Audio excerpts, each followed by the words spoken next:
Okay, this next fellow is a real treat. Sarah, I want you to, this fellow, and make him speak louder. This is a very gifted young man. My gosh, how many months have we known each other now? And I'm still enthralled with his genius. Michael Rose, if you'd be so kind.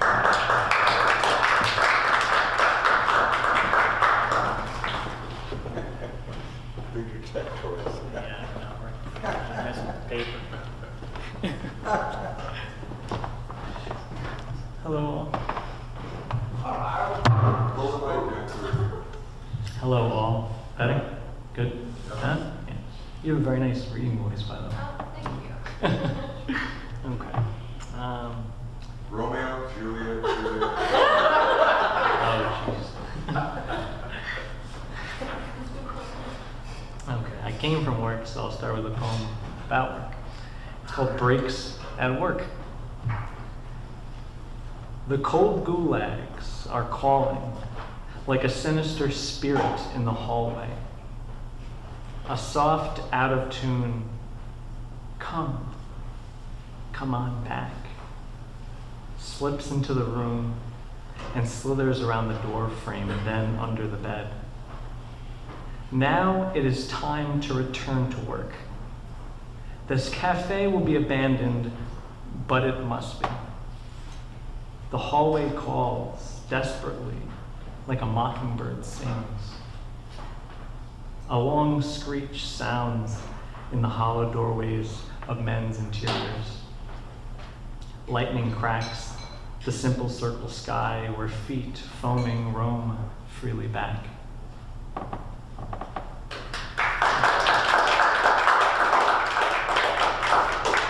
And I remembered about this poem that I wrote about my brother about 7 years ago when I was like 20.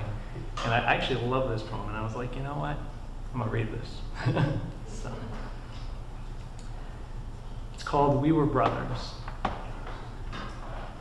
Do you remember when we were wolves and we were boys once?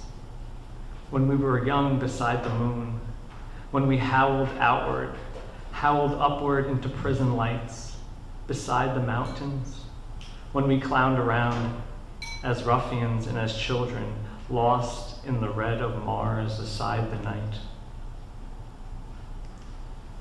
From Chelsea Cove, I listened into the sounds of geese. And when we changed places, the sounds of crickets. Beside them all, we were there talking, the sound of voices. And I miss the voices, the jeer of words, the noises from the pack. I think about them sometimes while you are far away. I think that I miss the noises most when I spill my words in meager poetics, where I do not write to you, because I fill my words like bowls with foddered clay, where they are like writings on the wall. Brother, I miss you. There are pictographs charred into arch-to-cave walls. There are hieroglyphics on our tombs and our corroded bones dug up beneath the earth on our way to China. The language of my fingers and the quiver of coal is like the music in compacted diamond caves. You play onward in me like soul. And I miss you for every intellectual need. I miss you most when I know that I could not have been there when your heart had gotten broken. I understand it is all too tender to talk about as men, but it is okay, I would have said. The whips and lashes of love need someone there when the guillotine falls, when the spirit falters to a flittering halt, when pot numbs the emotions just when it substantiates the void, because we are all lost most without someone. However, I may see the rubble behind earthquaked eyes, rubble like cast buildings and tumbled smokestacks down your pain, is to sow an end that no hand will be capable to amend. cast down your pain, is to sow an end that no hand will be capable to amend. We will become nerves without a nervous system. We dull, we become stilled roots without a tree. And it affects us all, these lashes. But know that I would have given you my shoulder, would have subdued all needles. I know that human gums bleed, despite the intravenous drip of Novocaine, and moving on comes in spite of jaded joy and withered spring. But I love you, I would say. I love you. I miss all the promises of brotherhood, the ones we knew, but which now lay cast into metallic gear, the stone of gunfire, into the march of feet. All the fire of our souls burns up into the wood of the handle, as it will always, into the rubber of the souls where insects crawl, prey, and feed. We are brothers, as we will be always and always.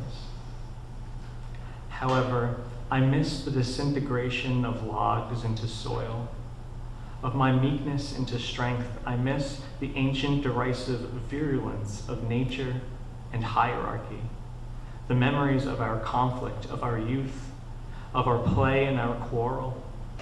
We are imprinted by the irksome letters of the other's written dharma. And now we are so similar. And by the end, we are perhaps just something I miss. But we are the prowl of time, as it reels on, the howl, the growl of wild, as it reels on through the projector of light on rain, on and on through the dendrites of my brain.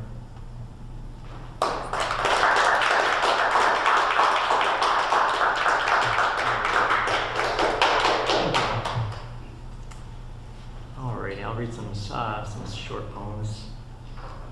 All right, I've been writing at lunch a lot, on my lunch break a lot. So this is called Lunch and Eggs. Yeah, now wait, there's more. There's more. Lunch and egg sandwich.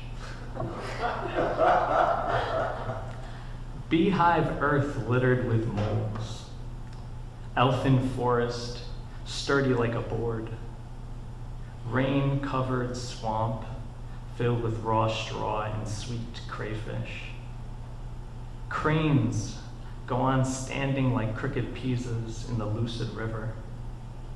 A crocodile waits in the waters to collapse his jaws on the dead earth with 1,000,000 teeth.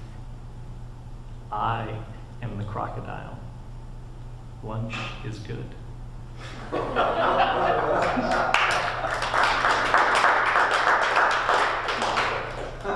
And this is called oatmeal cooking. Cranberries are tart, and when baked into an oatmeal cookie, they slither sideways off tongues like the beginning of notes of songs. After that, they flatten out like a discus toss, spinning its edges off like the arms of spiral galaxies, flattening out in starry time and calcifying along its trajectory. I try to appreciate the cookie, but it takes me a moment to be grateful for being here and to dissolve my preferences into the world. How much time?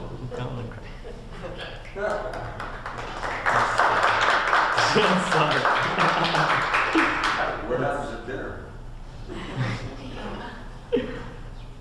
All right, let's pick something. Should I read something short or medium or medium? Okay. Let's see what we can get.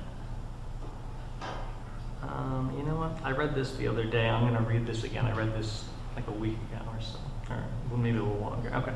It's called My Baby Blue Jay. It's about a very good friend of mine. His mother passed away, and he's about 35. It ripped him to pieces.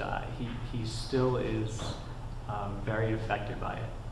And I started writing this poem shortly after meeting him about a year ago, and I finished it like 2 weeks ago. So here it goes. It's called My Baby Blue Jay. My baby blue jay will not fly precisely the way she flew. So she is robbed, and I too am robbed, but her more than me. My mother's wings panned the ghettos like angels' hands for crumbs of human gold. Her heart was filled with more than 1 billion empty cans, where the creaks of New York's quiet suffering accepted needed shoes. In Brooklyn, she was one of the many quiet saints who offered the bright yellow tones in the mirror world of its drizzled streets. She offered tireless footsteps in the wanting of the lonely moonlight. When I dream of things I do not know that she did, and it fills me with a light as big as the world. I flip a light switch in this room the size of the galactic sun. She would frequently say to me, "Jesus will save me." Meanwhile, I was preparing her medicine and sharpening my restrained tongue on a Protestant block. Her words, I say to her one evening, fork no trace of lightning. And I fight with her ungently that night. And I find myself in the likeness of every dead ship that has ever felt the reef because the harpy's song screeched when it was supposed to go on and song. In life, there are many songs and many, many nights for song. Here tonight, for example, my daughter floats above the earth like a peppy mist, and I can feel my mother glowing near the soles of her feet like a dry blood orange. And I must console myself with this image because I am alone like a single droplet of rain on a mountaintop peak. Why am I more alone than I have ever been in all my life? What wind has carried me so far away from the milk of myself? Answer, many things have. But this consolation, like these questions, fade when I consider the mist and the source that scatters it out of the cracks in the earth in a bioluminescent dance. My daughter sings like my mother sings, and I hum like my mother hums. My mother sleeps like a ghost in the corners of my earth. And I am not alone. I am not alone. I am not alone. Here, here.